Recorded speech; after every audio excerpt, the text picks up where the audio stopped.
자, 오늘 저희 십계명 말씀 제 8계명에 왔습니다. 십계명 말씀을 쭉 작년부터 살펴보는 중에 있는데, 이 말씀을 계속해서 왔으면 아마 정말 숨가쁘게 달려왔겠지만 중간에 좀 쉬었어요. 10계명을 계속 한다는 건 쉽지도 않고, 또 앞에 있는 서론도 있었고, 어떤 계명은 2번을 했고, 그래서 시간도 많이 걸리고, 그래서 중간 4계명까지 하고 올해 들어와서 이제 5계명부터 다시 해서 오늘 8계명에 오게 되었습니다.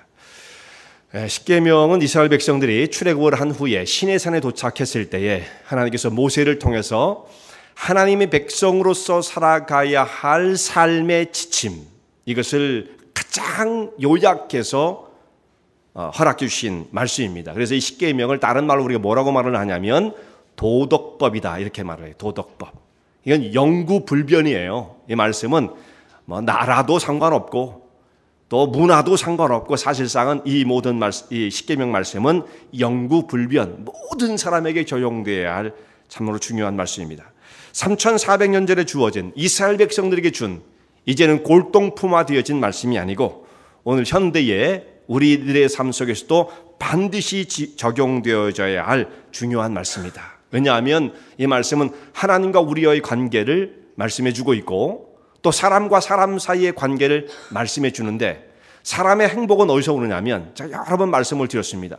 사람의 행복은 소유에서 오는 게 아니고 관계에서 오는 겁니다. 관계. 그래서 이 관계, 하나님과의 우리의 관계가 깨어지면 그건 절망입니다. 그래서 하나님과의 관계를 어떻게 설정할 것인가를 말씀해 주고, 사람과 사람 사이의 관계가 깨어지면 불행입니다.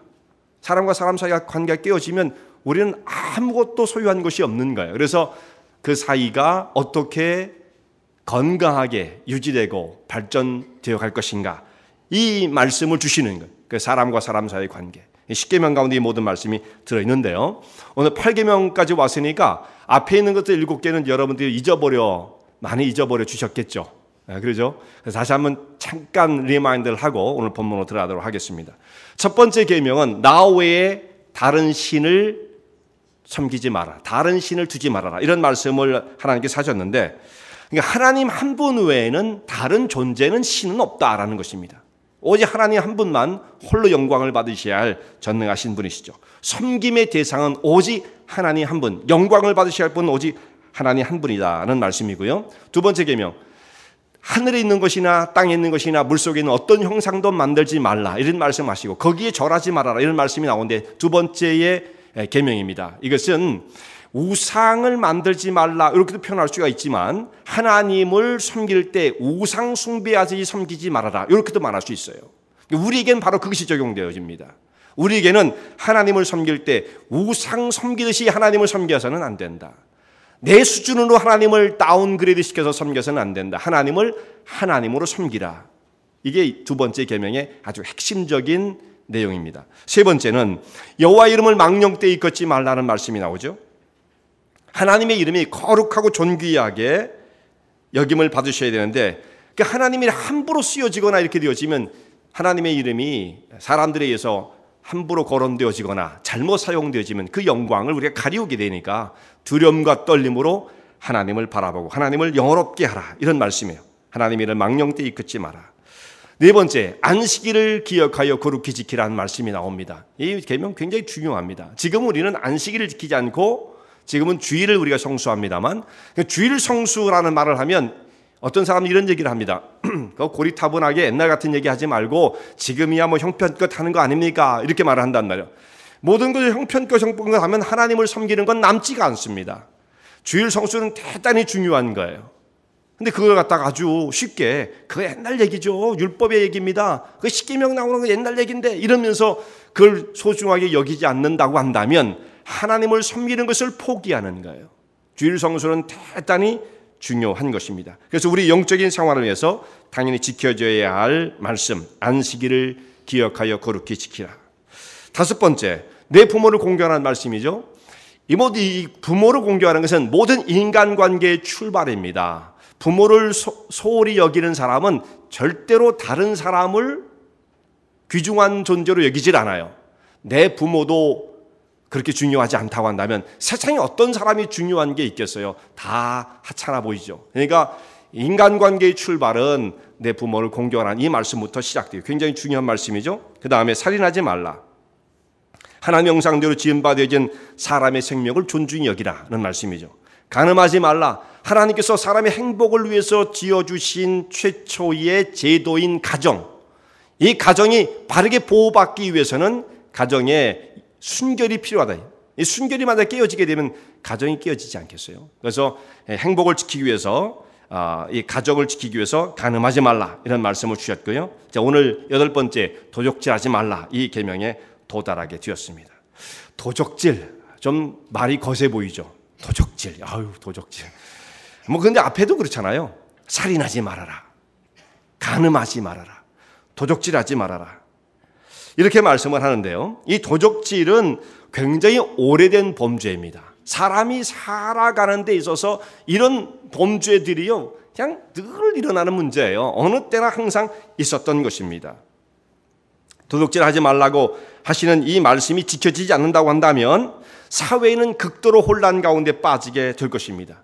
하나님께서 우리의 사람들이 살아가는 이 사회의 행복과 안정을 원하시는데, 그러면 모든 행복과 안정이 깨어지게 되어진다는 말씀이에요. 그래서 도둑질을 금하고 계시는 것입니다. 근데 이 계명이 너무 쉽게 취급이 되어져요. 우리가 생각해, 성도가 무슨 도둑질을 하겠어요. 어떤 분에게 전도를 하다 보면 저는요, 한 번도 남의 물건에 손댄 적도 없고요, 저는 양심적으로 이런 얘기를 하거든요. 저는 한 번도 도둑질한 적이 없고요, 이런 말을 한단 말이에요. 그러나 오늘 말씀을 끝까지 들어오면 내가 과연 정말 도둑질 안 하고 사는 사람인가? 그런 사람이 없을 거예요. 오늘 좀 굉장히 양심에 찔리는 그런 말씀이 지금 대기하고 있습니다. 아이고, 도적질하니 어떻게 성도가 거기에 해당이 되겠어? 라고 생각하지만 사실은 우리는 이 일에 너무 쉽게 빠져들 수밖에 없는 연약한 자들입니다. 성경에 보면 도적질하는 사람들이 많이 나와요. 여러 번 그런 말씀들이 기록되어 있는데, 근데 첫 번째 기록된 말씀을 보면은 도적질을 누가 했느냐면, 그 전에도 있었겠지만 야곱의 아내인 라헬이라는 그 아내가 라반의 딸이잖아요. 그 야곱을 따라서 가나안 땅으로 올 때에 자기 친정집을 떠날 때죠. 그래서 아버지의 디라빔, 가정 수호신 같은 우상이에요. 그것을 훔쳐가지고 나오게 되는데, 그때 훔쳤다, 도적질을 했다는 말씀이 거기에 사용되어집니다. 물론 그 전에도 도적질은 있었을 거예요. 근데 성경에 기록되어진 건 그때 이제 시작이 되어집니다. 그 이유도 여러 번 도적질에 대한 말씀들이 성경에 기록되어 있는데, 아간이라는 사람도 도적질을 했죠. 나중에 결국은 아간은 사람들의 돌팔매에 의해서 죽임을 당하게 되어지고요. 예수님의 제자였던 가룟 유다도 도적이었다. 성경에 아주 그 사람의 그 신분을 말씀해요. 돈꾀를 맞고 늘 날마다 그것을 훔쳐가밀어라. 날마다 훔쳤던 사람, 도적이었죠. 그래서 그 사람의 말로가 참 비참하지 않았습니까? 그러니까 이 도적질이라는 것이 결코 사소한 범죄가 아니라는 말씀입니다. 과거에 도적질이 빈번하게 일어나는 장소가 있었는데, 어디에서 이런 일들이 자주 발생을 하느냐면 과거에 목욕탕, 현대에도 목욕탕이 많이 발달했지만 로마 시대에는 목욕탕이 굉장히 중요한 사교장이었기 때문에 목욕탕이 엄청난 규모로 목욕탕이 건설이 되었습니다. 한국에 있는 그런 탕보다 훨씬 더 큰 거예요. 대규모 몇백 명, 1000명 이렇게 들어가는 목욕탕이 있었던 겁니다. 대단한 거죠. 그럼 거기에 이제 사람들이 옷을 벗고 들어가니까 그것을 보관하는 장소가 있어야 되지 않겠어요? 그리고 또 체육관, 옷을 벗고 옷을 갈아입고 이거 귀중품들을 보관하게 되어지는데, 거기에 이제 사람이 안 보는 데 가서 그걸 훔쳐내기가 아주 그 도적들이 아주 노리는 곳이 되어지기 때문에 이런 데서 빈번하게 도적질이 발생을 했고요. 또 물건을 쌓아놓는 곳, 선적장, 혹은 배가 들어와서 거기다 물건을 싣고 내리는 부두 같은데 이제 선적장에 도적들이 들끓게 되었습니다. 그런데 여기서 도적질을 하다가 붙잡히면 목욕탕, 체육관, 그리고 이런 선적장, 야적장 이런 데서 도적질하다 붙잡히면 로마와 그리스 사회에서는 그런 사람은 크고 작음을 막론하고 무조건 사형에 처했습니다. 그러니까 그 당시 사람들이 얼마나 이 도적질을 무서운 범죄로 다루었는지를 알만하죠. 지금은 우리가 이렇게 도적질을 했다 그거 가지고 사형까지는 안 하잖아요. 근데 과거는 이게 사형에 해당되는 죄였다라는 것을 과거의 기록들이 말씀을 하고 있고, 이것은 사회의 안정을 유지하기 위해서 그만큼 중요한 문제였다는 것을 생각하게 합니다. 우리가 사람들이 이제 돈을 버는데 돈을 버는 그 방법들이 많은 것처럼 보여도 별로 방법이 없습니다. 돈을 버는 방법은 땀 흘려 일하는 방법 한 가지가 있어요. 땀 흘려 일하는 방법. 그러니까 노동의 대가로 땅의 소산을 얻는다든지 혹은 월급을 받는다든지 물건을 제작한다든지 하는 노동의 대가, 그 결과로 돈을 버는 거고요. 또 한 가지는 누군가의 호의에 의해서 우리에게 주어지는 것이 있어요. 예를 들면 부모의 유산을 받는다든지 누군가 나에게 선물을 주었다든지 이렇게 호의가 담겨 있는 증여 때문에 우리가 받게 되어지는 이런 것이 한 가지가 있을 수가 있죠. 또 한 가지는 뭐냐면 이 두 가지를 제외한 다른 방법들인데, 이 두 가지를 제외한 다른 방법들은 다 어떤 거냐면 불의한 방법입니다. 그것은 다 그러므로 도적질에 해당될 수가 있어요. 말이 거세죠? 근데 성경에 있는 그대로입니다. 그 나머지는 모두가 다 내가 노동한 대가가 아니고 누군가 나에게 호의로 주어진 것이 아닌 그 나머지의 제3의 방법은 다 도적질이 될 수가 있는 거예요. 율법에 도적질한 사람이 붙잡히면 이 죄를 어떻게 물었냐? 성경의 출애굽기에 있는 말씀을 보면 도적질한 사람들은 그 자기가 도적질한 거에 2배를 물어내야만 했습니다. 2배. 원래 이게 율법이에요. 조항이에요.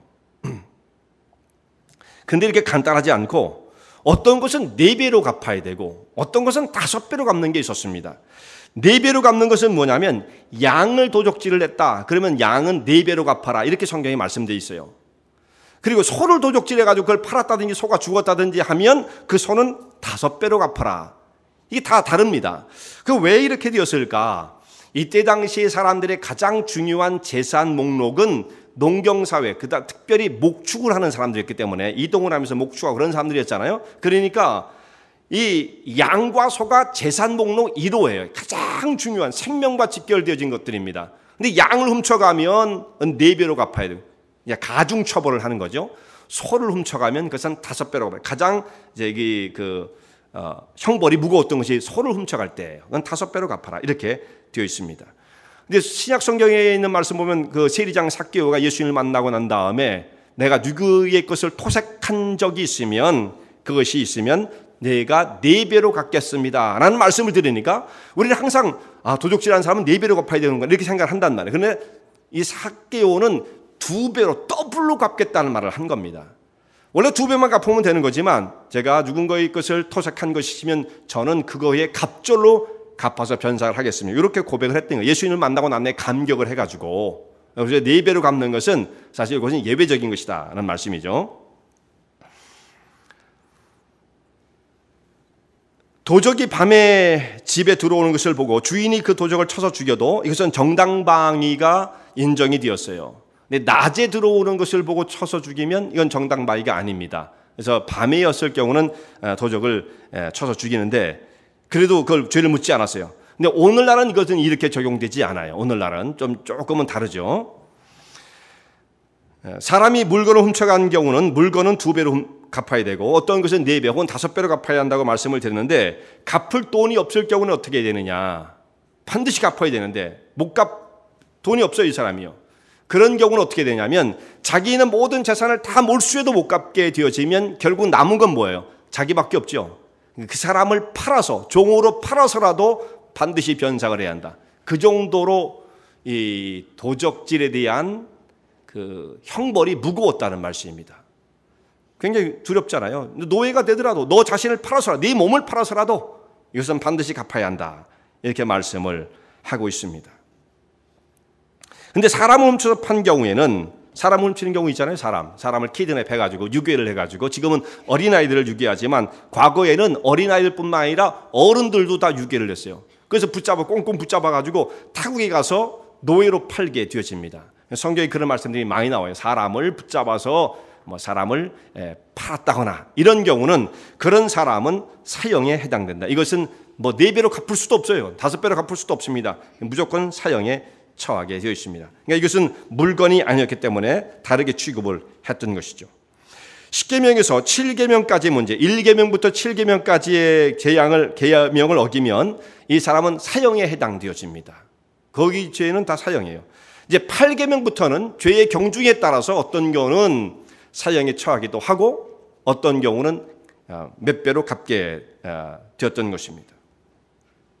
자, 모세를 통해서 우리에게 주신 하나님의 율법의 이 말씀은 다른 사람의 재산을 훔치는 것을 당연히 금지하고 있지만 그것은 물론이고 여기서 그치는 것이 아니라 율법의 의무사항을 말씀해 주시는데 십계명이 기록되어 있는 출애굽기에 있는 말씀과 신명기를 읽어보게 되어지면 거기에 성도들이 다른 사람의 재산에 대해서 어떤 마음을 가지고 있어야 되는지를 말씀하고 있어요. 거기 가장 중심되어지는 정신이 뭐냐면 다른 사람의 재산에 손을 대지 말라 정도가 아니라 다른 사람의 재산을 적극적으로 보호해줘라 이렇게 되어 있습니다. 그게 하나님의 정신이에요. 그 사람의 것을 훔친다는 건 말도 안 돼. 그리고 그 사람이 잘못되어지는 것을 보고만 있지도 말고 그 사람의 재산이 충나는 것을 막아주라는 그런 말씀으로 계명을 가르쳐주고 계시는 것입니다. 그래서 이런 말씀이 나와요. 그 예로서 내가 싫어하는 사람의 짐승이 길을 잃고 헤매는 것을 보거든 내가 평소에 그 사람을 싫어했어요. 근데 그 사람의 짐승이 막 돌아다니는데 저걸 내버려 두면 죽을 것 같아요. 그러면 아유 잘 됐다. 내가 싫어하는 사람이니까 하여튼 잘 됐어. 이렇게 생각하고 그 짐승을 죽도록 내버려 두지 말고 너는 반드시 그 짐승을 내 집으로 데려가서 보살펴줘라. 이렇게 말씀을 해요. 그럼 왜 그러냐면 그 짐승을 자기 것으로 갖기 위함이 아니라 그 짐승을 잘 보살펴줬다가 임자가 나타났을 때 그것을 다시 돌려주기 위함입니다. 그러니까 원수의 재산까지도 보호해줘야 할 만큼 하나님께서 말씀하시는 바는 성도들이 지켜야 할 물질에 대한 것, 다른 사람의 소유가 되어진 물질에 대한 것을 어떻게 생각할 것인가를 말씀해 주는 거죠. 훔치지 않는 건 그건 당연한 거고요. 다른 사람의 물질을 보호해 주라는 말씀으로 적극적으로 말씀을 하고 있다는 말씀입니다. 그래서 그 사람의 행복을 위해, 이웃의 행복을 위해, 곧 이웃의 행복이 나의 행복이 또한 될 수가 있기 때문에 내 행복이 또한 보장될 수 있기 때문에 그들의 재산을 보호해 주라. 이렇게 말씀을 하고 계시는 것입니다.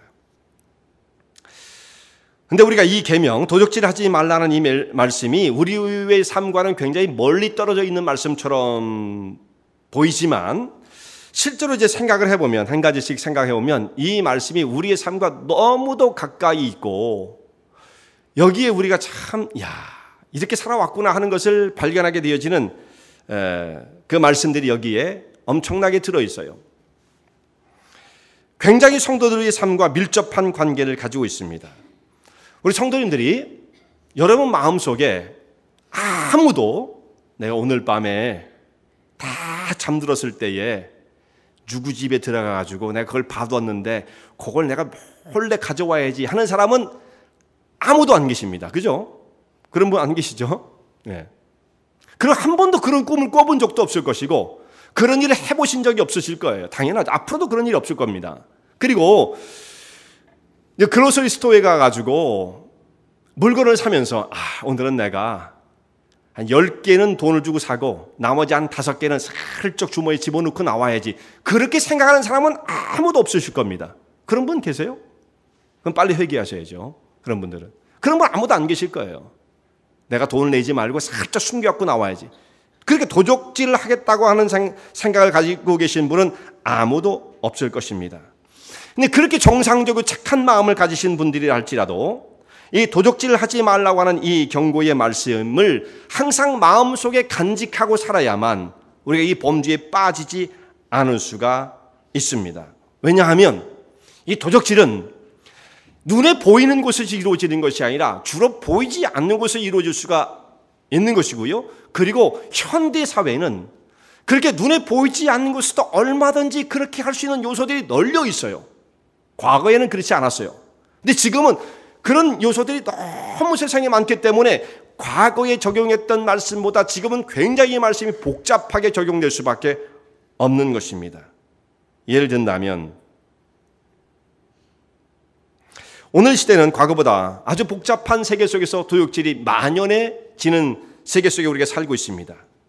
불법 복제의 문제를 생각할 수가 있어요. 불법 복제. 자, 해적판 안 써본 사람은 아무도 없죠. 해적판. 우리 한국에서는 한국이 그렇게 잘 살지 못할 때에는 모든 게 다 해적판이에요. 사실상 음반 뭐 다 해적판이에요. 그거 뭐 다 사다가 찍어가지고 근데 이제 보니까 그게 해적판인데 과거에는 그게 해적판인지도 모르고 다 썼던 겁니다. LP 같은 거 그게 해적판인지도 모르고 썼던 거예요. 다 100%가 해적판이면 그걸 해적판이라고 안 하죠. 그래서 원본인 줄 아는 거예요. 사람이 생각할 때 우리는 그렇게 생각하고 살았던 것입니다. 뭐 책이라든지 영화라든지 음악이라든지 특별히 요즘 많이 되어지는 것이 컴퓨터 소프트웨어. 여기서는 이런 일들이 굉장히 많이 일어나게 되어지는 거죠. 그리고 이제 문제는 이런 것을 하면서 별다른 죄책감을 느끼지 않는다는 거예요. 뭐 다 하는 건데 그리고 뭐 내가 훔쳤나? 안 훔쳤잖아. 이렇게 생각을 하기 때문에 이런 일들은 굉장히 쉽게 이루어지고 죄책감을 가지지 않는다라는 것입니다. 자, 미국에서 무슨 영화를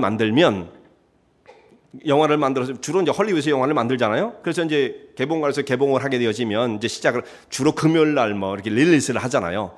그러면 그 다음 날 뉴욕 같은 데는요, 그 다음 날 해적판이 딱 나온다고 그래요. 그래서 그것이 원래 이제 영화가 개봉되어지면 최소한 뭐 한 4, 5개월, 어떤 건 6개월 그 이후에야 DVD를 만들어 팔잖아요. 그걸 이제 릴리스 한단 말이에요. 그런데 영화가 딱 개봉이 되면 그 다음 날이면 해적판이 나와요. 어떻게 해서 그렇게 됐을까? 그 영화관에 사람이 캠코더를 갖고 들어가가지고 그것을 딱 각도를 맞춰놓고 딱 찍는 거예요. 캠코더로 디지털로 딱 찍어가지고 그것을 바로 DVD로 복사를 해가지고 그 껍질까지 말이죠. 그 껍질까지 다 만들어요. 그래가지고 그걸 팝니다. 얼마에 파느냐? 1, 2불에 팔아요. 1, 2불에. 아직도 그 원본이 나오려면 아직도 몇 개월이 남았는데 해적판은 벌써 뉴욕 시내를 돌아다니고 있는 거죠. 이 일을 가장 잘하는 사람들이 중국 분들이 이 일을 아주 잘했어요. 그래서 아주 이 해적판 때문에 그냥 골머리를 썩게 되어지는데 이걸 말이죠. 한 10개만 팔면 원본이 다 빠지고 그 다음부터는 다 프로핏이에요. 이런 유혹을 받으니까 사람들이 해적판을 만들어 판단 말이에요. 근데 그런 것을 보면은 누군가가 저한테 그걸 하나 빌려줘가지고 저는 그 원본인 줄 알고 봤는데 화질이 너무 떨어져요. 그래서 이상하다 했는데 나중에 보니까 그게 해적판이더라고요. 해적판. 그래서 어떤 경우는 극장에서 찍었기 때문에 나중에 끝날 때 사람들이 막 일어나가잖아요. 그래서 이 사람들의 머리도 막 보이고 사람들 웃는 소리도 막 들리고 그런 거가 해적판이 나온다는 말씀이죠. 자, 이렇게 다른 사람이 만들어 놓은 것을 이렇게 도용을 해서 만들어서 파는 행위는 분명히 도적질에 해당되어지는 거죠. 그리고 이것을 구매해서 쓰는 사람도 그렇게 자유롭지는 못한 것이다 하는 말씀입니다. 그러니까 우리가 정당한 대가를 지불하지 않은 것은 사실 도적질에 해당되어지는 거죠. 정당한 대가를 지불하지 않았다. 할인 판매, 그건 좋은 거예요. 그러나 우리가 대가를 지불하지 않았다. 이것은 심각하게 우리가 생각을 해봐야 할 문제라는 말씀입니다. 또 한 가지를 예를 든다면 회사에서 물건을 자기의 개인 용도로 쓰는 경우들도 여기에 해당될 수가 있는 것입니다. 어떤 사람은 이런 생각을 하죠. 내 것은 내 것이고 네 것도 거의 내 것이고 회사 것은 완전히 내 것이고 이렇게 생각을 하잖아요. 회사 것은 다 내 거야. 이렇게 쓰는 경우들이 있단 말이에요. 그래서 작은 경우에서는 뭐 우표라든지 사무용품이라든지 뭐 이런 지급되는 것들은 뭐 그런 거 회사에서 쓰라고 준 건데 그걸 자기 개인 용도로 쓴다고 한다면 이게 일종의 거기에 해당이 되어지는 것입니다. 회사에서 툴을 쓰다가 이거 좋단 말이에요. 다 이건 주는 건데 그럼 그거 하나씩 집에 갖고 들어오면 이게 이제 자연스럽게 도둑질이 되어지는 거죠. 이걸 안 사주면 회사가 일을 못 시키겠으니까 또 없어지면 또 사줘야 돼요. 또 사줘야 돼요. 끝이 없는 겁니다. 계속 사주게 된다는 말씀이죠. 그래서 작은 것부터 시작해서 나중에는 큰 것까지 점점 커지게 되는데 바늘 두둑이 못 된다고 점점 커지는 거예요. 나중에 어디에 뭐 손 못 댈 데가 없는 것입니다. 그러면 오너 입장에서는 정말 이거 굉장히 고통스러운 일이 아닐 수가 없는 거죠. 이게 악순환이에요, 결국은. 그러면 코스트가 올라갈 수밖에 없는 거고, 그런 커스터머들이 돈을 더 많이 내고 그것을 살 수밖에 없는 거고, 그럼 경제가 이상하게 돌아가는 거고, 결국은 자기에게도 사실 한 바퀴 돌고 돌면 자기에게도 다 모든 것이 결과가 돌아오는 것인데, 이제 그렇게 생각하지 않죠. 일단 내 손에 잡히면 내 것으로 만들어버리는 이런 경우가 있다는 말씀이에요.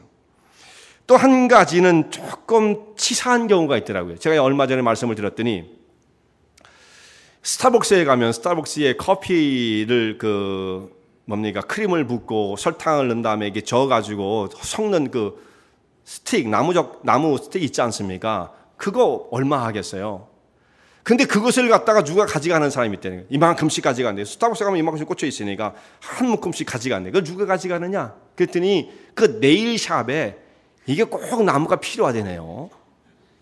여러분 아시나 봐요.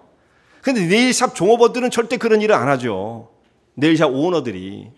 그 몇 푼 간다고 그걸 자기가 사면 될 텐데 그렇게 그건 참 안타깝더라고요. 그런 얘기를 하는 거. 근데 문제는 그렇게 아껴서 사업을 했을 때 그분이 대단한 사업가가 되느냐? 그렇게 못 됩니다. 그런 마음 가지고 사업하면 그 사업 안 돼요. 네. 그게 되겠어요? 참 그렇게 쫌스러워도 그렇게, 참 안타깝다. 이런 생각이 들더라고요. 근데 그것은 습관이에요, 습관. 자기 마음 속에 이것이 정립이 안 돼 있기 때문에 그런 거죠. 이것은 나쁜 거다. 치졸한 거다. 더티한 거다. 이런 마음이 딱 자기 속에 자리가 잡혀 있으면 그런 유혹을 안 받을 거예요. 근데 그렇지 않으니까 수단껏 사는 거야. 이런 생각과 사고방식으로 사람이 무장되어 있기 때문에 이것을 벗어나지 못한다는 말씀입니다. 자, 이거 스타벅스에서 스틱은 우리는 필요도 없죠. 여러분 안 갖고 오실 것입니다. 자, 근데 이 부분, 세 번째는 많은 분들이 해당될 수가 있어요. 자, 미국에서 지금 여러분이 돈을 그로서리 같은 데 가서 쓰실 때 주로 뭐로 씁니까? 크레딧 카드로 쓰죠. 이 크레딧 카드를 쓸 때는 별로 그런 문제가 안 생겨요. 그런데 캐시로 계산을 할 때, 그래가지고 캐시어한테 좀 복잡하게 오더를 하고 뭔가를 샀다가 리턴을 하는 과정에서 이렇게 되어지면 캐시어가 정신이 혼란해가지고 계산을 못해요. 그래가지고 거스름돈을 체인지를 줘야 되는데 거스름돈을 줄 때 보통 대개는 많게 줍니다. 자기 계산을 못하니까 많게 줘요. 어떤 경우는 또 잘못 계산해가지고 적게 줄 수도 있죠. 적게 주면은 우리는 딱 그 캐시어가 우리에게 돈을 건네주는 그 순간 손에 딱 캐시가 붙잡히는 순간 이게 안 세봐도 얼마라는 걸 알죠? 얼마나 한국 사람들은 계산이 빠른데요. 감이 팍 오잖아요. 이게 5불 들어왔구나. 딱 보면 알아요, 우리는. 그래서 캐시어한테 분명히 얘기를 하죠. 자, 여러분 5불이라든지 얼만큼 아마 1불이라도 덜 왔다고 한다면 이분이 이렇게 주시니까 나는 아무 생각 없이 그저 주는 대로 받아가야지 하고 가시는 분은 아무도 없을 거예요. 야, 너 1불 모자라, 5불 모자라, 왜 그래? 너 계산 똑바로 해 하고 충고까지 하고 돈을 받아갖고 나올 것입니다. 그런데 다음에 문제죠. 모자라게 준 건 우리가 다 따져요. 근데 더 준 것은 어떻게 합니까? 캐시어들이 덜 주는 것보다 사실상 더 주는 게 많아요. 제 경험으로 보면. 그러면 그 순간입니다, 순간. 딱 손에 그 체인지를 붙잡자마자 아이고 5불이 더 왔구나. 금방 알아요. 얼마나 계산이 빠른데요, 우리가. 안 세봐도 알아요. 그런데 그를 딱 붙잡는 순간 어떤 생각이 들면 0.01초 사이에 이걸 들고 나가면 상당한 이득이 있겠구나라고 하는 생각이 마음속에 일어나면 그 사람은 절대 그 얘기하지 않고 그냥 들고 나올 것입니다. 별로 양심의 가책을 받지 않고 쥐가 실수한 건데 이라고 생각하는 거죠. 근데 이야기를 거꾸로 생각해 보세요. 그 사람이 실수해서 적게 준 건 무조건 받아내려고 그러죠. 실수해서 많이 준 건 절대로 말하지 않는다면 이중의 잣대를 우리에게 적용을 하고 있는 것입니다.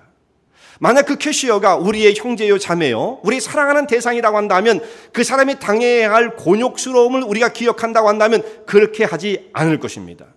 기껏해야 5불이요 기껏해야 10불 그것도 안 되는 그 정도의 액수를 가지고 사람은 순간적으로 유혹을 받게끔 되어 있어요. 그런데 그 대상이 내가 사랑하고 섬겨야 할 대상이라고 생각한다면 그렇게 하지 않을 것입니다. 그가 마지막 다 모든 것을 정산할 때 마지막에 5불이 비었다든지 10불이 비었을 때 그가 당해야 할 당혹감, 그 고통스러운 것을 생각한다면 그러지 않을 거예요. 근데 그 사람은 무슨 일을 당하든지 일단 순간적으로 내게 이득이 된다고 생각하니까 그냥 들고 나오게 된다, 이런 말씀이죠. 자, 이것은 사람들 마음속에 확고하게 이것은 나쁜 거야, 이건 도덕적이지 못해라고 하는 그 기준이 없기 때문이거든요. 그 사람이 특별히 양심불량이라는 것은 아닙니다. 그 사람은 질이 나쁜 사람이야, 양심이 없는, 그건 아니에요. 문제는 뭐냐면 기준이 마련되어 있지 않았던 거예요. 자, 오늘부터 여러분 이 기준을 마련하셔야 됩니다. 우리가 모두가 다. 이거 우리가 심각하게 한 번도 생각해 본 적이 없을 거예요. 이제 오늘부터 기준을 만들어야 돼요. 이런 일이 생긴다면 내가 모자란 것을 받아왔던 것처럼 남는 것은 반드시 돌려줘야 정상이다라고 하는 기준이 내 심령 속에 딱 들어있어야 돼요. 그래서 아까 십계명을 다시 한번 리마인드 해본 거예요. 이것이 우리의 삶 속에 들어와 있어야 합니다. 체질화되어 있어야 돼요. 한국에서 한 은행 직원이 실수를 해가지고, 여러분 아마 신문 읽어보신 분들 알 텐데 싱가포르 달러가 100불짜리고 1000불짜리겠다고 그러더라고요. 근데 1000불짜리를 듣고 이게 100불짜리인 줄 알고 막 환전을 해준 거예요. 나중에 보니까 뭐 한 4만 몇천 불 정도가 이게 더 그 사람이 간 거예요. 그럼 그 환전을 받은 사람이 자기 보면 자기는 뭐 한 500불을 받아야 할 것을 갖다가 5,000불을 받아야 됐나 그랬는데 그걸 갖다 5만 불인가 받았나 이렇게 됩니다. 그러니까 엄청난 액수 10배 이상을 받게 된 거죠. 그럼 이거 횡재라고 생각하는 건데 그러면 안 되죠. 그걸 바로 그 자리에서, 아니면 집에 와서 그걸 발견했으면 그걸 돌려줘야 되는데, 이 돈이 갑자기 생기니까 사람이 욕심이 생기잖아요. 그래서 나는 그걸 본 적도 없다, 난 그것을 잊어버렸다고 이렇게 궁색한 변명을 하면서 버티다가 구속이 됐어요. 구속이. 자, 그 많은 액수면 구속이 되어집니다. 작은 액수는 범죄가 아닐까요? 결국은 같은 맥락이라는 말씀이죠. 우리가 이 생각을 해야 합니다. 자, 이런 일들이 발생하면 반드시 우리가 돌려줘야 한다. 이게 기준이 서 있어야 돼요. 마지막 한 가지 더 말씀을 드리면요, 우리가 미국에 살고 있는 사람 중에 이제 우리가 심각하게 생각해야 할 것이 이 세금 보고에 관한 문제예요. 세금 보고에 관한 문제. 회사에서 W2 폼을 받는 사람들은 딱 숫자가 나와 있기 때문에 그걸 그냥 보고하면 끝입니다. 여기서 뭐 유혹을 받을 수도 없고 받을 이유도 없는 거예요. 근데 자영을 하면서 캐시가 들어왔다 나갔다 하는 경우는 여기에 이걸 어떻게 보고할 것이냐는 고민거리가 생겨요. 근데 그걸 고민거리로 생각하니까 문제예요. 고민하지 마세요, 이제 여러분들은. 자, 크레딧 카드로 쓰는 것은 이건 뭐 어쩔 수 없어, 이건 해야 돼. 캐시로 하는 건 이건 당연히 보고하지 않는 것. 이렇게 빼두게 되어지면 문제가 생겨지죠. 지금은 이제 크레딧 카드의 사용이 많아지기 때문에 뭐 캐시가 얼마 안 된다고 그러더라고요. LA 폭동이 생겼을 때에 LA 폭동이 그때만 해도 캐시를 많이 썼던 모양이에요. 그래가지고 상가가 불타고 굉장한 손해를 봤어요. 그런데 이제 보험회사에서 그걸 갖다 이렇게 보상을 해주게 되어지는데, 복구를 해주고 이 사람이 1년간 얼마를 팔았고 프로핏을 얼마나 남겼는지에 대한 정확한 보고를 가지고 그 데이터를 가지고 보상을 해주는 겁니다. 근데 너무 보고한 액수가 적으니까 보상을 받을 길이 없는 거예요. 그러니까 지금은 당장 좋은 것처럼 보여도 이것이 장기적으로 본다면 이게 얼마나 불합리한 일인가를 생각해야 하는 것입니다. 이런 얘기들을 많이 듣게 됐잖아요. 나중에 보상해 주는 게 보상해 줄 거이 없더라, 근거가 없더라. 자, 은퇴 후에 국가에 낸 세금이 없기 때문에 결국은, 그렇다면 이런 분들은 연금이 없단 말이에요.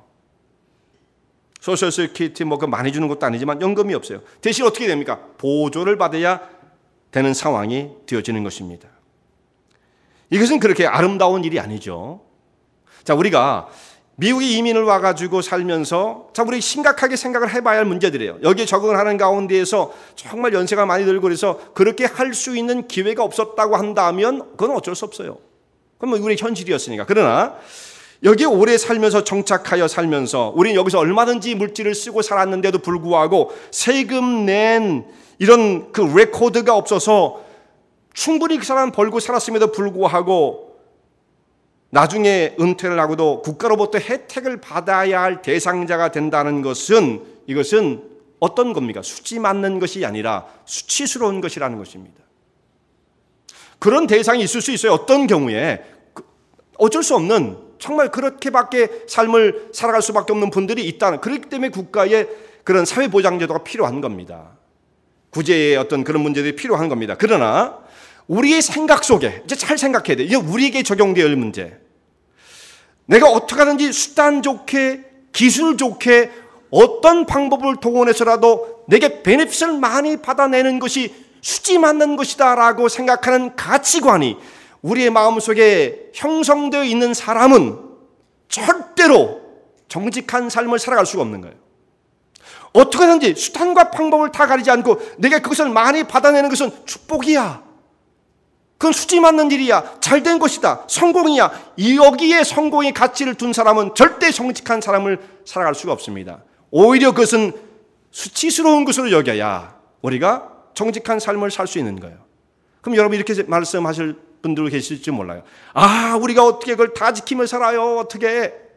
이거 현실이 얼만데. 이렇게 생각하시겠죠. 물론 그렇습니다. 현실이 그렇게 만만하진 않아요. 그렇지만 문제는 뭐냐? 불가능하지 않다는 거예요. 불가능하지 않죠.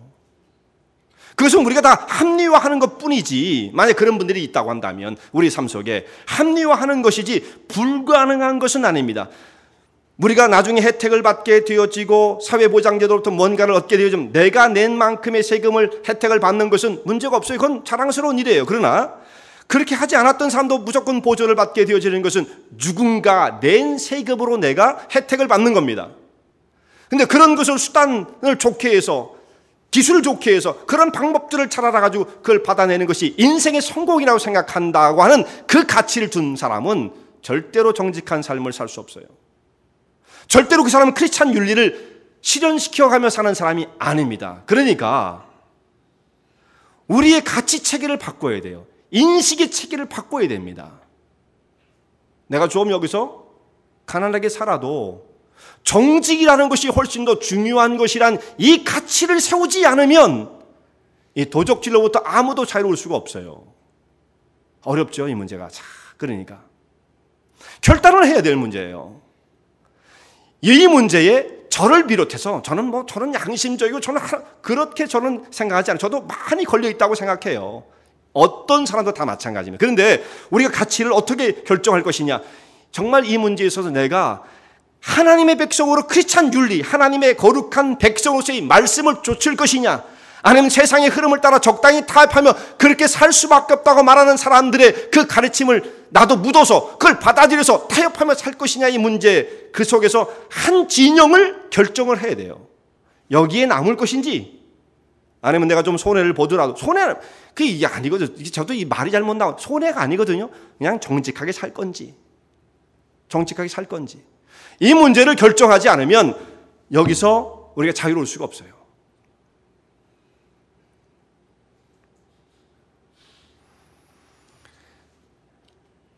LA의 어떤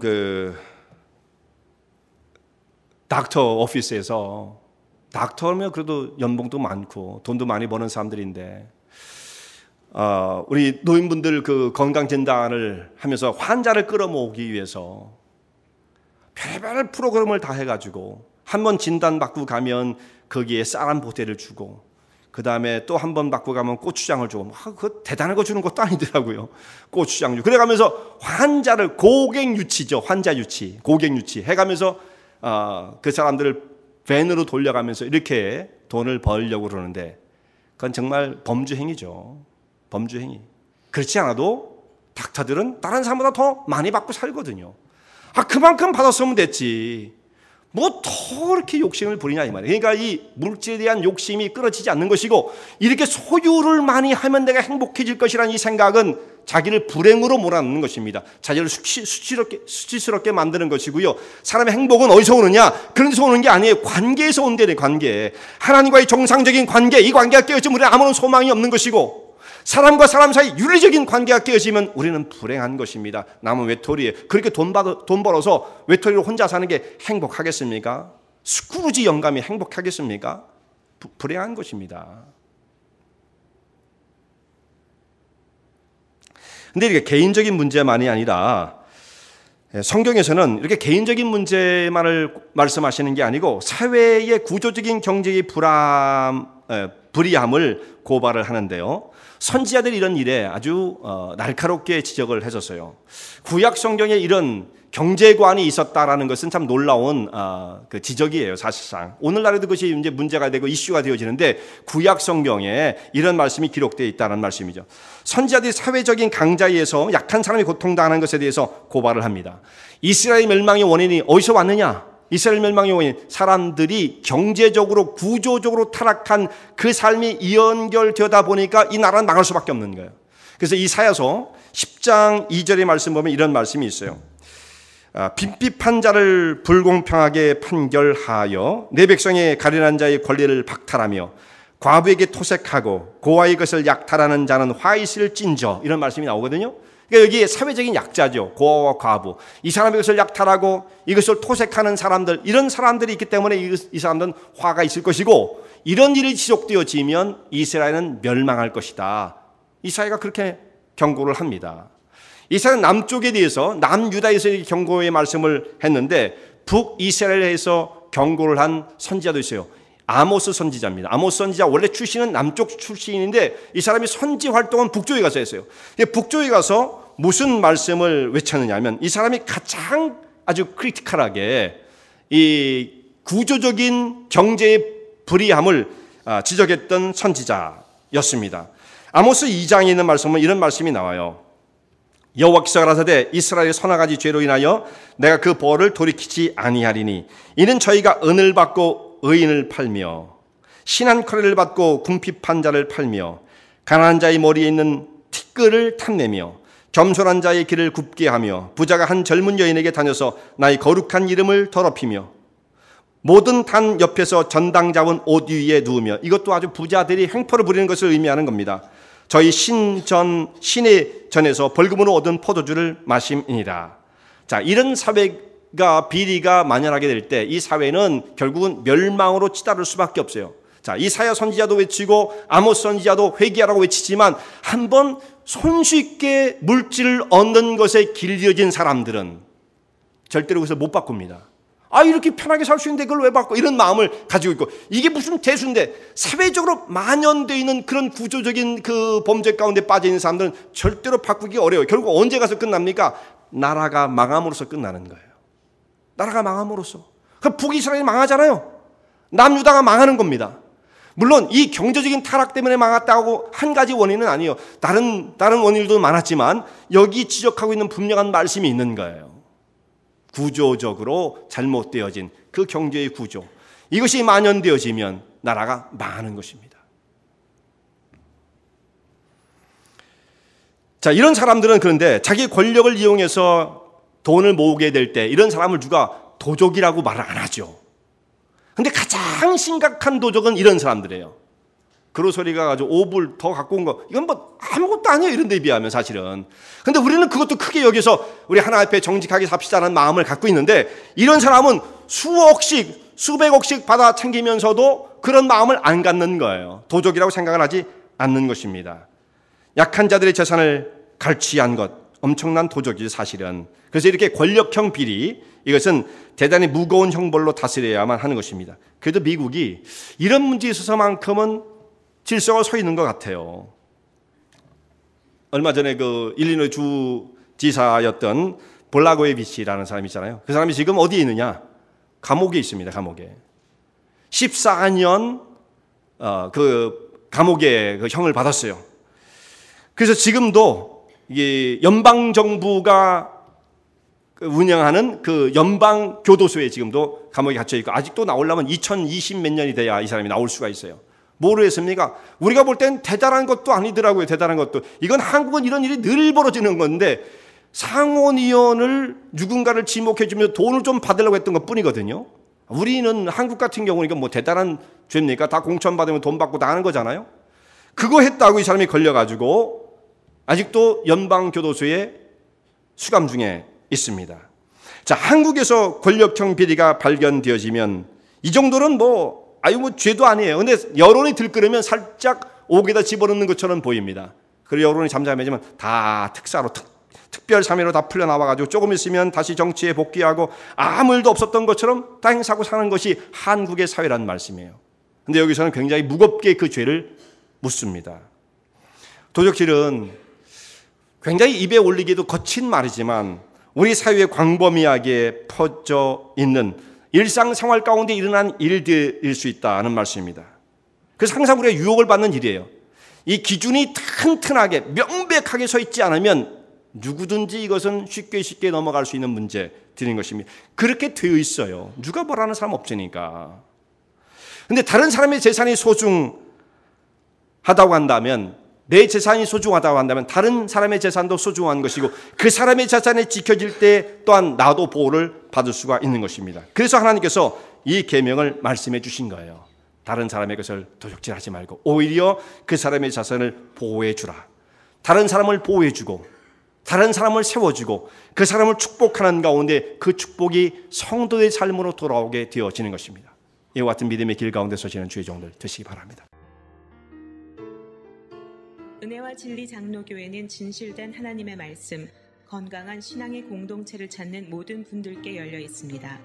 교회 주소는 230 US 하이웨이 45번, Vernon Hills, 230 US 하이웨이 45, Vernon Hills, VERNONHILLS에 위치하고 있으며 새벽 예배는 화요일부터 토요일까지 오전 6시, 금요 저녁 예배는 금요일 저녁 8시, 주일 일부 예배는 오전 8시, 2부 대예배는 오전 11시에 시작합니다. 이 설교를 들으시고 하나님의 말씀에 대해 궁금하신 점이나 신앙 상담을 원하시면 교회 전화 847-962-4412번 847-962-4412로 문의하시기 바랍니다.